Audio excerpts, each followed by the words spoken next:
महाराष्ट्र राज्य हिंदी साहित्य अकादमी की तरफ से आयोजित 75 व्याख्यान की श्रृंखला में एक बार पुनः मैं मनीष मिश्र आप सभी का यहाँ पे हार्दिक स्वागत करता हूँ। व्याख्यानों की श्रृंखला में यह हमारा 24वां व्याख्यान है और आज हमारे साथ शोध विद्वान के रूप में जुड़े हुए हैं डॉक्टर सत्यनारायण स्नेही जी। आप सहायक प्रोफेसर हैं राजकीय स्नातकोत्तर महाविद्यालय संजौली शिमला में। साथ ही साथ हम सर की तमाम कविताओं को इंटरनेट पे मेरा गांव जो हाल ही में प्रकाशित हुआ उसकी खूब चर्चा हुई और सर के लेख जो है जो भी हिंदी की प्रतिष्ठित पत्र पत्रिकाएं हैं राष्ट्रीय अंतर्राष्ट्रीय महत्व की उसमें लगातार सर का दखल बना हुआ रहता है। हम उनको लगातार पढ़ते रहते हैं और आज जिस विषय पर केंद्रित होकर सर अपनी बात करेंगे वो उन्हीं पहाड़ों की उसी हिमालय क्षेत्र में जो हिंदी कविता का उद्भव और विकास आजादी के इन 75 सालों में हुआ है, उन 75 सालों के परिप्रेक्ष्य में हिंदी कविता के विकास की जो पूरी यात्रा है उसका एक आकलन जो है सर के व्याख्यान के माध्यम से हम सभी के सम्मुख होगा। तो मैं बड़े आदर और सम्मान के साथ आज के हमारे शोध विद्वान आदरणीय डॉक्टर सत्यनारायण स्नेही सर का यहाँ पे स्वागत करता हूँ और उनसे अनुरोध करता हूँ। आवाज नहीं आ रही है? अच्छा जी, अनम्यूट आवाज ये क्यों हुआ? आवाज आ रही है आपको मेरी? नो डिस्टर्ब नहीं हुआ, फोन आया इसमें। मेरे सर आवाज आ रही है आपको मेरी? हाँ जी, अब आइए। हाँ जी, बीच में डिस्कनेक्ट हो गया था तो हाँ चलो। हाँ जी, तो कहिए। मैं बड़े आदर और सम्मान के साथ सर को आमंत्रित करता हूँ कि वे आए और अपना व्याख्यान हम लोगों के सामने रखें। आदरणीय डॉक्टर स्नेही सर। नमस्कार, आपका बहुत बहुत आभार। आजादी के अमृत महोत्सव पर ये 75 श्रृंखलाओं का जो कार्यक्रम आप द्वारा संयोजित किया जा रहा है और इस कार्यक्रम में पहाड़ के दूर दराज के क्षेत्र से संबंधित मुझे भी इसमें सम्मिलित करने का आपने सम्मिलित कर मुझे भी अनुग्रहित किया, इसके लिए आपका बहुत बहुत धन्यवाद करता हूँ। उम्मीद करता हूँ कि जो मेरा अध्ययन और अनुसंधान है इसके आधार पर जो मैं बात आपके साथ साझा कर रहा हूँ, राष्ट्रीय स्तर पर हिमाचल की हिंदी कविताओं के उद्भव एवं विकास के बारे में, उससे कुछ एक राष्ट्रीय फलक पर हिंदी साहित्य में हिमाचल की हिंदी कविता का क्या स्थान है, उस स्थान को निर्धारित करने में कुछ ना कुछ सहयोग अवश्य मिलेगा। भारत की आजादी के 75 वर्ष हुए। मित्रों, ये बहुत बड़ा संयोग है। 75 वर्ष भारत की आजादी को हुए और 1 वर्ष कम अर्थात 74 वर्ष हिमाचल को बने हुए। एक ऐसा भूखंड, दुर्गम, ऊंचे-ऊंचे पहाड़, पहाड़ों पर बर्फ, बर्फ के जो निचली स्थिति है, उसमें जंगल, दूर कंदराओं में बसे लोग, जहाँ पर मूलभूत सुविधाओं का लेश मात्र भी उपलब्धताएं नहीं है। बड़ा दुर्गम, जटिल और संघर्षमय जीवन जीते हुए लोग इस स्थिति में अपना जीवन यापन कर रहे हैं। शिक्षा दीक्षा से दूर, साहित्य सृजन तो दूर की बात रही, या साहित्य के अलावा कोई दूसरी सृजनात्मक गतिविधियों में सक्रिय होना दूर की बात रही। मुख्य धारा से दूर, ऐसा था हिमाचल प्रदेश सन 1948 से पूर्व। भले ही हिमाचल की राजधानी शिमला तक अंग्रेजों की आवाजाही बनी, अंग्रेजों ने इसकी खूबसूरती को मद्देनजर रखते हुए यहाँ पर गर्मियों में अपने ठहरने का या भारत की राजधानी तक बनाने का प्रयास किया, लेकिन फिर भी महज शिमला तक सड़कों और रेल लाइन के आगमन से हिमाचल विकसित नहीं हो सकता था, ये दिखती बात थी। कल 74 वर्षों में हिमाचल प्रदेश में शिक्षा, स्वास्थ्य और जो सड़कों का जाल बिछा है, उससे प्रगति हुई है, विकास हुआ है और ये प्रदेश आज विकास की राह पर बहुत आगे है और पूरे हिंदुस्तान के लिए एक प्रेरणा स्रोत बना है। यहाँ के कर्मठ लोगों की मेहनत और यहाँ तक कि यहाँ की जो भी सरकारें रही, उन्होंने बहुत अच्छे काम किए, जिससे प्रदेश आज साधन संपन्न हुआ है। यहाँ शिक्षा का स्तर बहुत बढ़िया है और जैसे-जैसे शिक्षा बढ़ी, मुख्य धारा के साथ जुड़ी तकनीक का विकास हुआ, तो साहित्य सृजन भी उसी स्थिति में हुआ है।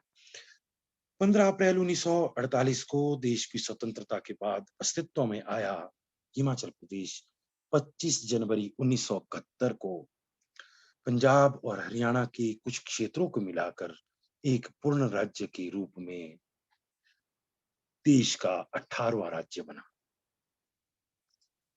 हिमाचल प्रदेश में जब हम साहित्यिक अध्ययन करते हैं, इससे पूर्व भी इस भूखंड में कुछ एक सृजनात्मक गतिविधियां हमें प्राप्त हुई है, जिसमें नाथ संप्रदाय के चरपट नाथ का नाम आता है। हिमाचल से इनका संबंध रहा है।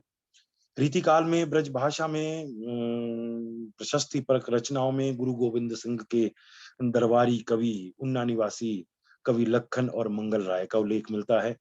इसी परंपरा में बिलासपुर और गुलेर रियासत के कवि सुखदेव, गणेश सिंह बेदी, उत्तम, ब्रजराज, रुद्रदत्त के नाम आते हैं।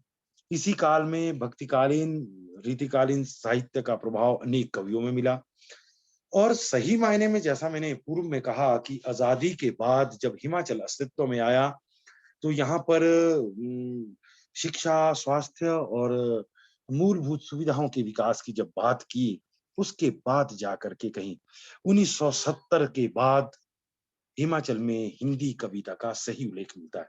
अर्थात जब कवि धूमिल 1970 में कह रहे थे कि क्या आजादी तीन थके हुए रंगों का नाम है जिसे एक पहिया ढोता है, या इसका कोई और मतलब होता है, तब जाकर के कहीं हिमाचल प्रदेश, क्योंकि मैंने दूर दराज का क्षेत्र प्रारंभ में कहा, उसके पीछे लक्ष्य एक ही था, क्योंकि हिमाचल में तब तक मुख्य धारा में क्या हो रहा है, दिल्ली में क्या हो रहा है, हिमाचल तक उसकी कनेक्टिविटी नहीं थी, संचार की व्यवस्था नहीं थी, आवाजाही नहीं थी। इसलिए यहाँ के कवियों को ये पता नहीं था कि समकालीन कविता, साठोत्तरी कविता में क्या हो रहा है। इसी के प्रतिफल सन 1970 के आसपास कुछ पत्रिकाओं में प्रकाशन मिला। जो पत्रिकाओं में प्रकाशन हुआ, उनमें जो हम जिन नामों का हम उल्लेख करते हैं, उनमें ओम अवस्थी, केशव राम, कैलाश भार्गव, जयदेव शर्मा, नीलमणि उपाध्याय, परमानंद भवानी दत्त, रामदयाल नीरज, रामकृष्ण कौशल, वेद प्रकाश अग्नि, सत्येन शर्मा, सुंदर लोहिया और श्रीनिवास श्रीकांत तथा अनिल राकेशी के नाम आते। ये 70 के आसपास लिख रहे थे, पत्र पत्रिका के में ये छप रहे थे। इनमें अधिकांश ऐसे कवि है जिनकी स्वतंत्र पुस्तकें नहीं है। इसमें 2-3 नाम है अभी जिनका मैं जिक्र आगे करूंगा, जिनकी स्वतंत्र पुस्तकें आती है। लेकिन स्वतंत्र पुस्तकों के रूप में हिमाचल में जो प्रारंभिक पुस्तकें जिनका हम उल्लेख करते हैं 1966 के आसपास, वो है हरिराम जस्टा की गीत माधुरी और ललित भारद्वाज की उन्मुक्त स्वर से इसका प्रारंभ माना जाता है। इसमें तुकबंदियां मिलती है, छायावादी संवेदना मिलती है, राष्ट्रभक्ति मिलती है, देशभक्ति मिलती है और श्रृंगारिक सौंदर्य मिलता है। अभी मुख्य धारा की कविताओं से इसका सरोकार नहीं है, या कहीं संत्रास, भय, आक्रोश, अलगाव, व्यर्थता बोधक संवेदना इसमें किसी न किसी रूप में मिलती है। इसी काल में कुछ कवियों ने, अभी ये प्रारंभ था, प्रारंभ कवियों में जिनकी कविता संग्रह प्रकाशित हुए वो सन 1970-71 के बाद, क्योंकि 1971 में 25 जनवरी 1971 को पूर्ण राज्य हिमाचल को मिला। उसके बाद यहाँ और ये हिमाचल भाषा कला अकादमी की स्थापना हो गई, हिमाचल प्रदेश विश्वविद्यालय की स्थापना हो गई, शिक्षा दीक्षा का प्रसार हुआ, गोष्ठियां आयोजित होने लगी, प्रकाशन की सुविधाएं उपलब्ध होने लगी। तभी उसके बाद जो यहाँ स्वतंत्र पुस्तकें प्रकाशित होना शुरू हो गई, तो उसमें जो नाम आता है वो जिनकी स्वतंत्र पुस्तकें प्रकाशित हुई, वो श्रीनिवास श्रीकांत की नियति, इतिहास और चिरायु, अनिल राकेशी का बोधिसत्व सुने, ओम प्रकाश सारस्वत का एक टुकड़ा धूप, अवतार एन गिल सूर्य से सूर्य तक, अरविंद रंजन पोस्टर कन्या और अध्याय दोहराती रात, और अमिताभ का घायल घोड़े नीली धूप आती है। कविता संग्रहों का उल्लेख हम, प्रारंभिक कविता संग्रहों का, कविता संग्रहों का उल्लेख हम कर सकते हैं, लेकिन इन कविता संग्रहों में क्या है, रोमांटिक संवेदना है या अकवितावादी है, या भय है, संत्रास है, एकाकीपन है, वैयक्तिकता है। अभी तक समाज के सरोकारों से, पहाड़ की वेदनाओं से, पहाड़ की चिंताओं से इन कविताओं का सरोकार नहीं था, क्योंकि अभी तक ये कवि इस भूखंड में शायद ऐसा मान बैठे थे कि कविता वही होती है जो सिर्फ वैयक्तिक चेतना और आत्मिक कुंठाओं को अभिव्यक्ति करने का माध्यम है, जबकि समकालीन हिंदी कविता की मुख्य धारा में अब तक साठोत्तरी और सत्तरोत्तरी कविता का बहुत बोलबाला था। उसके बाद कुछ इनसे थोड़ा सा हट करके सामाजिक सरोकारों से जुड़ने का प्रयास किया, या उसमें कुछ रोमांटिक संवेदना का आधिक्य हमें मिलता है। उसमें नाम आता है कवि केशव धूप के जल और अलगाव, तुलसी रमन का ढलान पर आदमी और पृथ्वी की आंच, रेखा विशिष्ट का अपने हिस्से की धूप और चिंदी चिंदी सुख, इंदिरा कश्यप का एक टुकड़ा आदमी, गौतम व्यथित का अनुभूति का दर्द, और महाराज कृष्ण काव का कहना आसान है। इन कविता संग्रहों में ये अंतिम दशक की ये कविताएं लिखी जाती है रही है, अर्थात इसमें जो आखिरी कविता संग्रह जिसका मैंने जिक्र किया है वो पृथ्वी की आंच है, जो 1992 में प्रकाशित हुआ, या एक आध कविता संग्रह ऐसा भी है जो 19, तो उसमें कहीं ना कहीं थोड़ी लोकानुभूति है, लोक दृष्टि है, लोक जीवन से जुड़ने का इन्होंने प्रयास किया। पर कविता का जो अधिकांश कविताओं का जो केंद्रीय स्वर था उसमें किसी न किसी तरह से रोमांटिसिज्म था। इससे हटकर हिंदी कविता का प्रारंभिक जो मुख्य धारा के साथ जुड़ करके हम अध्ययन करते हैं, जो सही मायने में हिंदी कविता का विकास करती है और जिसका अध्ययन हम मुख्य धारा के साथ करते हैं, उसका प्रादुर्भाव भी 1970 के आसपास ही होता है। ये जो मैंने पूर्व के कवि थे, ये आजादी के बाद 1960, 65, 70 में लिखते रहे। कुछ स्वतंत्र पुस्तक के रूप में आए, तो और कुछ पत्र पत्रिकाओं के माध्यम से ही एक कविता यात्रा में सम्मिलित होते रहे, और हिमाचल की कविता यात्रा आगे बढ़ती गई। और सन 70 के पास जिन्होंने मुख्य धारा के साथ जुड़े, और मुख्य धारा के साथ जुड़ने के साथ लोकानुभूति, लोक जीवन और जो सामाजिक सरोकार है, उन सरोकारों का जिन्होंने जिक्र किया, जिसमें समाज के प्रति पूर्ण प्रतिबद्धता है, जिसमें टूटते चरमराते मूल्य है, परिवर्तित संबंधों की अभिव्यक्ति है, और राम जनजीवन में महसूस की जाने वाली समस्याएं हैं। ये समकालीन कविता की जो प्रवृत्तियां हैं, इन्हीं प्रवृत्तियों से हिमाचल की हिंदी कविता में युगानुरूप कल्याणकारी प्रेरक ऊर्जा शक्ति का उद्भव एवं विकास हुआ है। और मुख्य धारा से जोड़ करके हम सामाजिक परिस्थितियों और आम आदमी की अवस्था को, कविता को समाज सापेक्ष और समय सापेक्ष बनाने का जो प्रयास किया है, उसको हम लोक कविता के रूप में जानते हैं।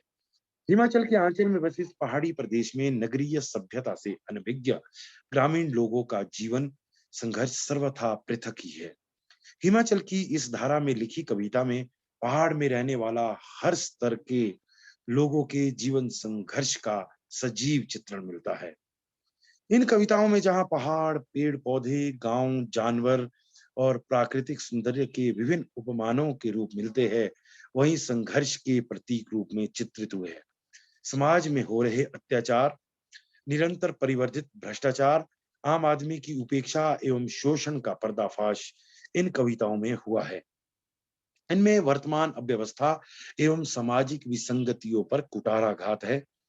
परिवेशानुरूप युगीन संवेदना और जनपदीय सोच को ये कविताएं उजागर करती है।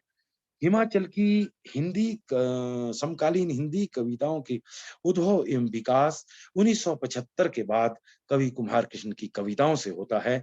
इनका पहला कविता संग्रह डरी हुई जमीन सन 1983 में प्रकाशित हुआ है, जो कविता की मुख्य धारा में सम्मिलित किए जाने वाली हिमाचल की सामान्य तौर पर पहली रचना मानी जाती है। ये कवि श्रीनिवास श्रीकांत कहते हैं, इसी संदर्भ में एक उक्ति उनकी मैं लेना चाहूंगा। ऐसे समय में जबकि कविता नगर बोध का पर्याय बन रही है, ये कविताएं पर्वतीय ग्रामीण परिवेश की प्रामाणिकता की पहचान बनकर आगे आई है।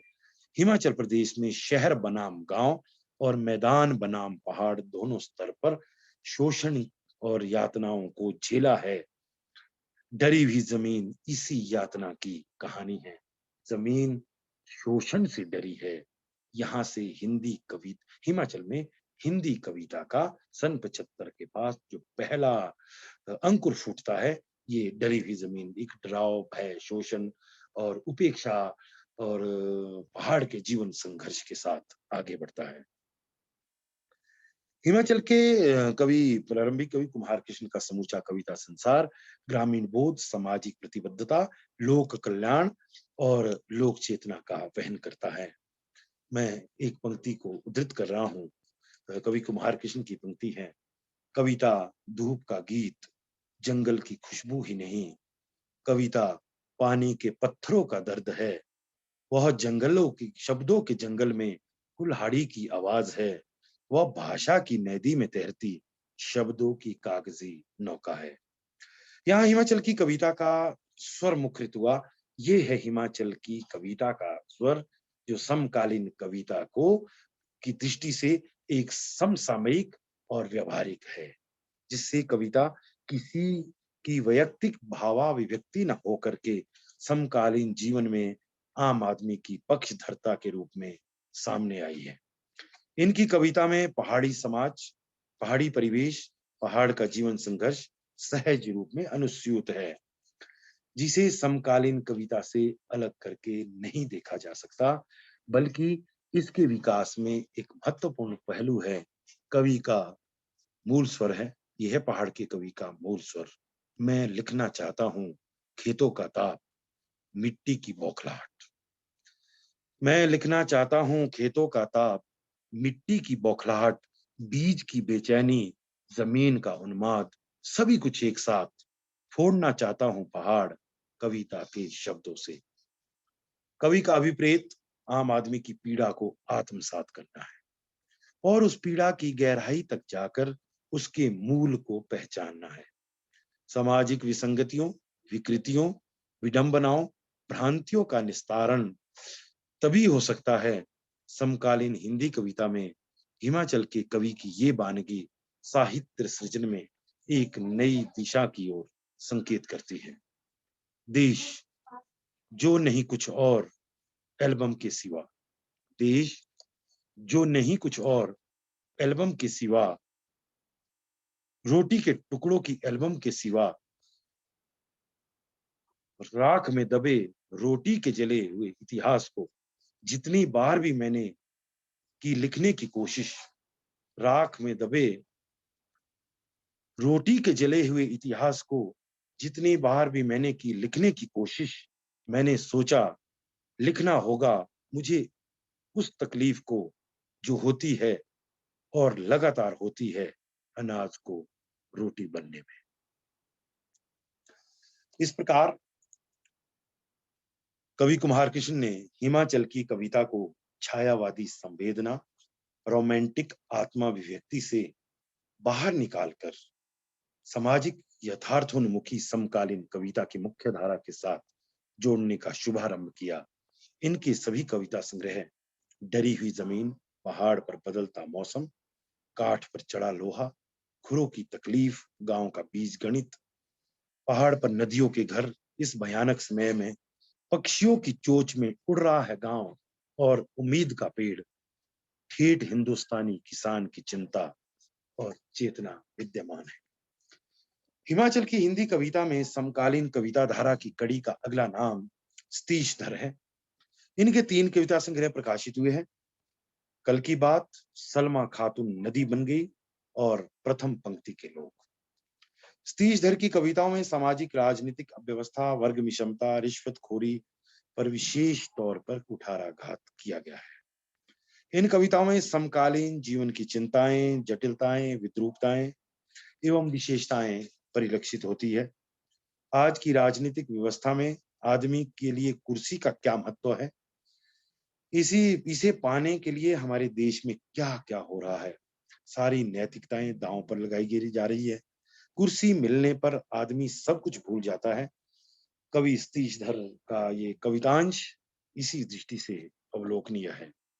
कुर्सी जब शीशे के बंद दरवाजों में घूमती है, कुर्सी शीशे के जब बंद दरवाजों में घूमती है, भीगी बिल्ली तब कदम चूमती है। कुर्सी सही वक्त पर किया गया समझौता है, जिसके टूटने पर आदमी ताउम्र रोता है। कुर्सी सही वक्त पर किया गया समझौता है, जिसके टूटने पर आदमी ताउम्र रोता है। इसे सलाम बजाना हम सबकी मजबूरी है, कुर्सी जीने के लिए जरूरी है। सतीश धर की कविताओं में सामाजिक यथार्थ की अभिव्यक्ति हुई है, जिसमें आम आदमी की वास्तविक तस्वीर उभर कर आई है। समाज के विभिन्न वर्गों में आम जन की स्थिति को कवि ने अपनी कविता में बड़े कलात्मक ढंग से बयां किया है। रजाई कविता को हम इस दृष्टि से देख सकते हैं। कविता का अंश है, रजाई एक तकलीफ देह इजाद है, जिसकी गिरफ्त में कई घर आबाद है। रजाई दुखी आदमी की आवाज है, जिसे सुनते रहना सभ्य समाज का रिवाज है। रजाई रात के खिलाफ एक लड़ाई है, जिनके लिए रात एक डर है। रजाई उनके लिए पसीना भर है। इसी कविता धारा में अगले कवि है आनंद। इनका आग की गंध कविता संग्रह की इस तमाम कविताओं का जो परिवेश है, उसमें आम आदमी, पहाड़ का ग्रामीण संघर्ष, सामाजिक अनाचार, राजनीतिक भ्रष्टाचार, अर्थलोलुपता, शोषण और अत्याचार को अभिव्यक्त करता है। एक कविता अवलोकनीय है। मेज के पीछे बैठा चालाक आदमी जब चाहे मौसम को अपने पक्ष में मोड़ लेता है।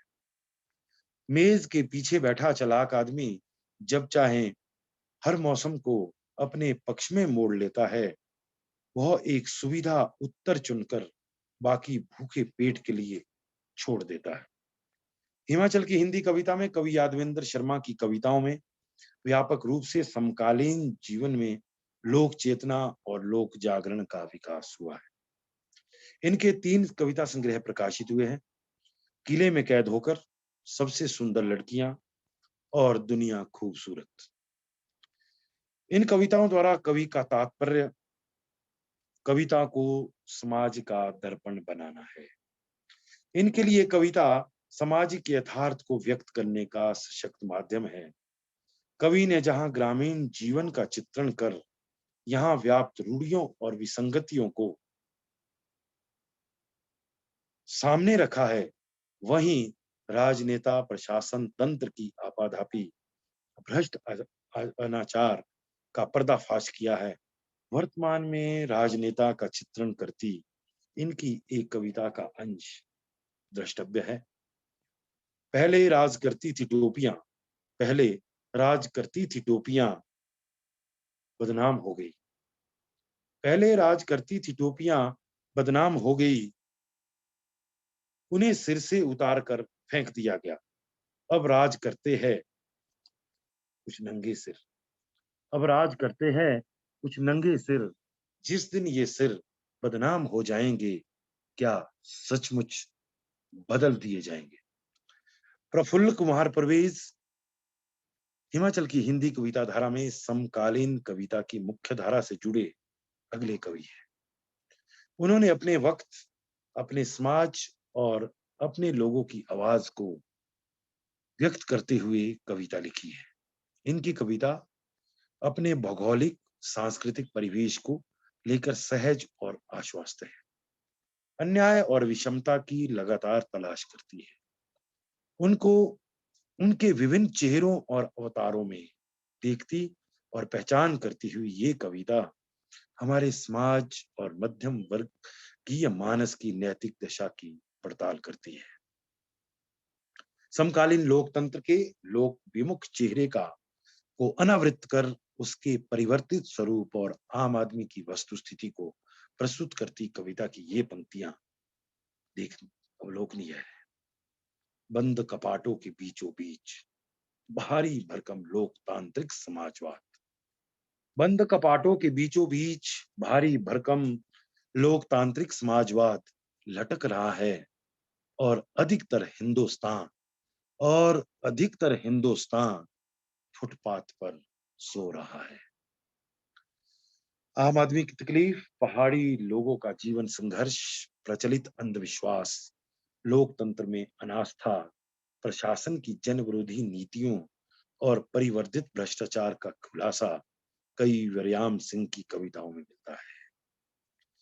इनके 2 कविता संग्रह हिमाचल समाचार तथा अन्य कविताएं तथा दयालु की दुनिया में हिमाचली समाज जीवन की जीवंत तस्वीर दृष्टिगोचर होती है। कवि ने यहाँ गरीब, असहाय तथा सुविधाहीन लोगों का चित्रण बड़े सहज रूप से किया है। भूख, कुपोषण तपेदिक वदन के हर हिस्से में कुकुरमुत्तों की तरह उभर आते फोड़ों और जोड़ों का दर्द झेलते, हुक्के का गहरा कश लेते, धुआं छोड़ते, 40-42 साल की उम्र के 5 बूढ़े। पंक्ति गौर फरमाने लायक है। 40-42 साल की उम्र के 5 बूढ़े चौबारे पर बैठे शताब्दियों से अलग अलग रास्तों से होते हुए लगभग एक जैसी सच्चाई तक पहुंचते हैं।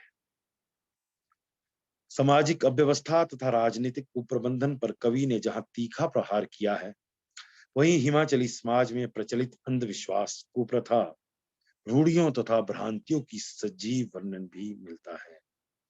हिमाचल में देवी देवताओं को दी जाने वाली निरीह जानवरों की बलि के पीछे लोगों की अपनी इच्छा एवं लालसा निहित रहती है।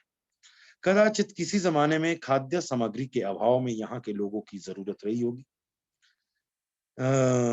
या परंपरा के नाम पर जानवरों की बलि दी जाती रही होगी, या जटिल भौगोलिक परिवेश जहां पर 6 महीने की ठंड रहती है, जहां पर सहज रूप से जीवन यापन करना या जीवन में खाद्य जो प्रोटीन है उनका संतुलन बनाए रखना हो सकता है मुश्किल है, तब भी मांसाहार की सेवन की आवश्यकता रही होगी। इसीलिए पहाड़ के लोगों ने देवी देवताओं के लिए बलि का जो आयोजन किया, जो स्वयं जिसका वो भक्षण करते रहे देवी देवताओं को, तो मांसाहार इसका मुख्य उद्देश्य रहा होगा। लेकिन चूंकि देवी देवताओं की पूजा अर्चना पहाड़ों के हर फलक में अलग अलग देवी देवताओं, गांव गांव में यहाँ अपने मंदिर, अपनी प्रथाएं एक दूसरे से मेल खाती है, लेकिन फिर भी उसमें कुछ एक अंतर है। तो ये बलि प्रथा में छिपे इस भाव को कवि इस समाज में आधुनिक युग आया, तो अब जब सच्चाई सामने आने लगी, साधन संपन्न होते गए लोग, लेकिन उस परंपरा आज रूढ़ी के रूप में जो कई जगह पर बलि प्रथा खत्म हो चुकी है, लेकिन फिर भी कई जगहों पर कई देवी देवताओं के मंदिरों में और कई गांव में, कई क्षेत्रों में, जिसमें हमारा दुर्गम जनजातीय क्षेत्र आता है, 2-3 जिले उसकी सीमा में आते हैं, जो दुर्गम हिमालय का क्षेत्र है, जहाँ अभी भी बहुत जटिल परिवेश है और 6 महीने तक वहाँ अभी भी बर्फ पड़ी रहती है, लेकिन फिर भी लोग यहाँ वहाँ रहते हैं। तो वहाँ पर अभी भी बलि की अनिवार्यता कमोबेश बरकरार है और मांसाहार शायद जरूरी है, तभी मनुष्य जीवन वहां पर सरवाइव कर सकता है। तो कवि बरयाम सिंह ने उसी पर एक व्यंग्य करते हुए ये पंक्तियां लिखी है। पूरा गांव भर आया है इस कमरे में, बकरा कटा भी नहीं। पूरा गांव भर आया इस कमरे में, बकरा कटा भी नहीं। उसके पकने की खुशबू अभी से आने लगी है। बकरे के अभी ना कटे होने की सच्चाई को जुटलाती, बकरे के अभी ना कटे होने की सच्चाई को झुठलाती, उसके पकने की खुशबू देवता को मनाने लगी है। कवि बरयाम सिंह के बाद समकालीन हिंदी कविता में देवेंद्र धर का नाम आता है। जमीन तलाशते शब्द का कविता संग्रह के माध्यम से उन्होंने निम्न और मध्यम वर्गीय लोगों की जिजीविषा की अभिव्यक्ति के साथ मानव विरोधी तंत्र और सामाजिक, राजनीतिक एवं आर्थिक अव्यवस्था का चित्रण वरयाम सिंह करते हैं, देवेंद्र धर करते हैं। देवेंद्र धर का एक अंश अवलोकनीय है, जहां वो जनशक्ति को एकत्रित करने का आग्रह कर रहे हैं कवि। मजबूत इरादे इरादे जहां भी दम्भ भरते हैं, श्रम जब उत्पीड़न से आगे चला जाता है, अपनी ही हित में खड़ा हो जाता है, दीवार बन जाती है। इससे आगे गत 2 दशक, अब ये कविता यात्रा जो मैंने चर्चा की, आजादी के बाद पहले 20 वर्षों में इस प्रदेश में, इस भूखंड में नाम छिटपुट कविताएं लिखी गई। उसके बाद 1971 में हिमाचल बना, तो 1999-2000 तक उन 30 वर्षों में जो कविता यात्रा का विकास हुआ उसकी मैंने आपसे चर्चा की।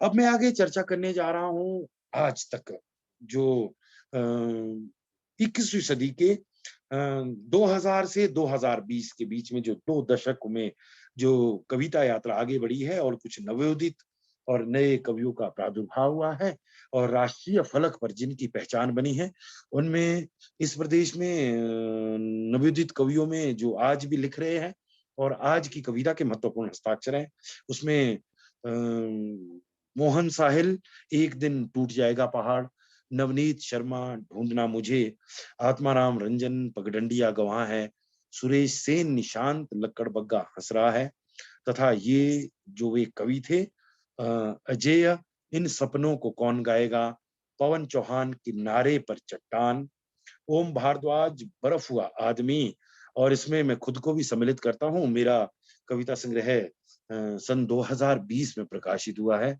वो है इंटरनेट पर मेरा गांव। इन कवियों की कविताओं को शिल्प और संवेदना के स्तर पर देखे तो समकालीन कविता की समग्र प्रवृत्तियों को समाविष्ट किए 21वीं सदी के मनुष्य और उसके जीवन की व्याख्या करती है। वास्तव में इस सदी में सृजनरत इन कवियों की कविताओं में हिमाचल में वर्तमान कविता लेखन का परिदृश्य निर्मित होता है। उदाहरणतः पहाड़ों में देव कार्य में रीति नीति परंपरा के तहत निष्काम भाव से संलग्न भजंत्री, क्योंकि यहाँ की जो लोक संस्कृति है, लोक परंपरा है, चाहे लोक नृत्य है, जो देवी देवताओं का समावास है, वो लोक गीतों और लोक परंपराओं के साथ है। उसी स्थिति में जो हमारा समाज जाति वर्ग और समुदाय में वो लोग के हिसाब से है, वो देवी देवताओं के हिसाब से हर जाति और वर्ग के लोगों का देव कार्यों में उनकी जाति के हिसाब से कार्य निष्पादन होता है। वो उनकी भूमिका भी उसके हिसाब से तय होती है। उसी जटिल परंपरा को नवनीत शर्मा एक भजंतरी कविता में कैसे बयां करते हैं। आए देवता पर क्रोध तो सदियों का गुस्सा भर सकते हैं शहनाई में, सदियों का आवेग पटक सकते हैं ढोल पर, नरसिंगे के हवाले कर सकते हैं गुबार, देखो मत गौर से सुनो, देखो मत गौर से सुनो, कितना दर्द बजा रहे हैं, खुद बज रहे हैं बजंतरी।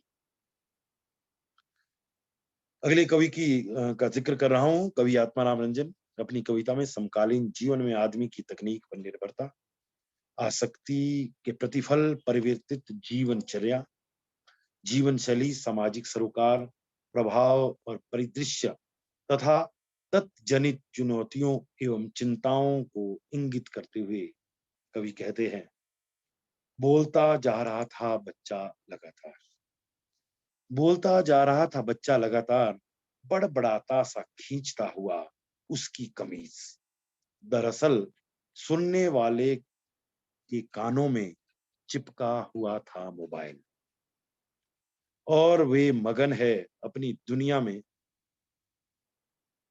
बहुत सोच रहा है एक विकल्प, पापा के साथ टहलने से अच्छा था घर पर वीडियो गेम खेलना, उसका इस तरह सोचना इस सदी का एक खतरनाक हादसा है।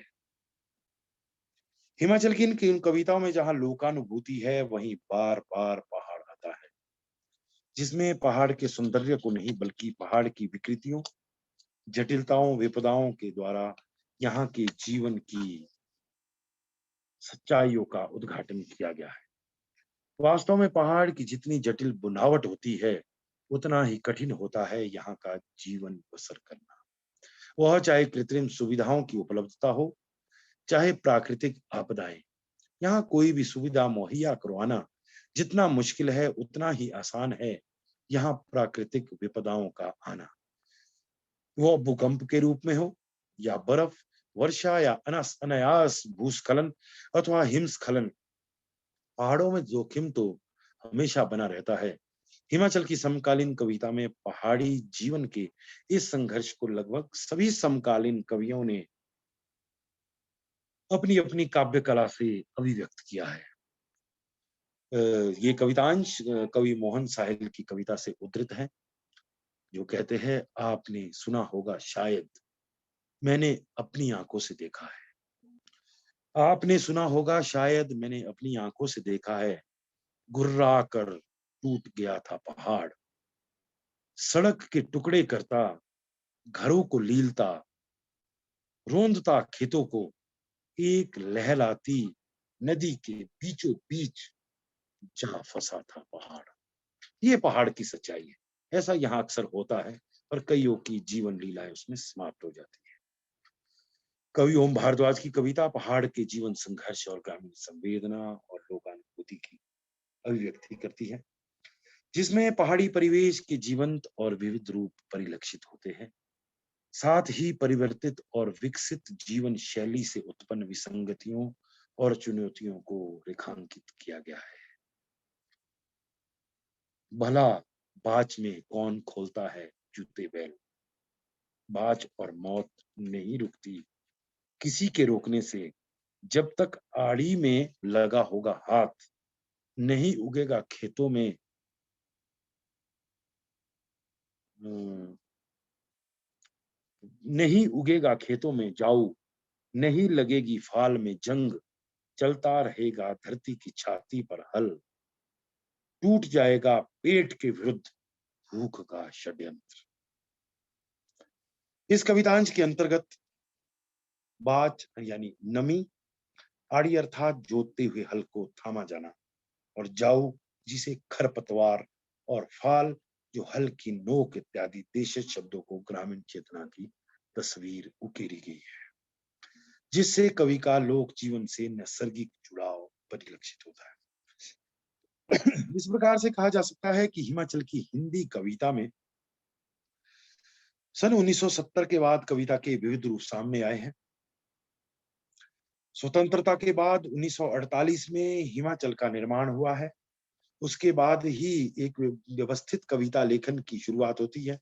उससे पूर्व छुटपुट कवियों का लेख मैंने प्रारंभ में किया, और जब 1971 में हिमाचल प्रदेश को पूर्ण राज्य का दर्जा मिला, तो इस तुलना में देखें तो पूरा भारत हिमाचल की तुलना में काफी विकसित हो चुका था, लेकिन 1971 तक हिमाचल उतना ही पिछड़ा था। लेकिन हिमाचल में की पूर्ण दर्जा 1971 में प्राप्त होने के बाद जो विकास हुआ है, उसी विकास के प्रतिफल समाज सापेक्ष, समय सापेक्ष साहित्य का विकास भी हम देखते हैं, और इनमें समकालीन कविता का विकास भी हुआ।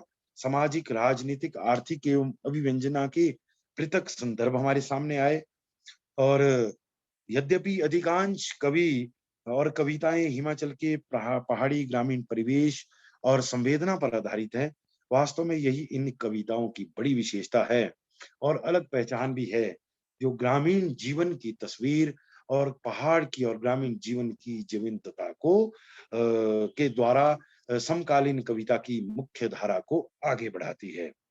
ग्रामीण परिवेश का स्वाभाविक और जो प्रभावी वर्णन हिमाचल की कविता में है, वो कदाचित दूसरी कविता में नहीं मिलता है। समकालीन कविता में ग्रामीण परिवेश चाहे धूमिल में देखा जाए, केदारनाथ सिंह या जगुड़ी में देखा जाए, लेकिन जो हिमाचल की कविता में जो ग्रामीण चित्रण या पहाड़ का चित्रण हुआ है, उसमें जितनी सहजता, स्वाभाविकता, नैसर्गिकता और प्रवाह और जीवंतता है, वो शायद मुख्य धारा के दूसरे कवियों में हमें नहीं प्राप्त होती है। समकालीन हिंदी कविता में मुख्य धारा के साथ जुड़ते हुए हिमाचल की कविता का मूल जो स्वर है, उसको मैं अपनी ही कविता के द्वारा आपके समक्ष रख रहा हूँ।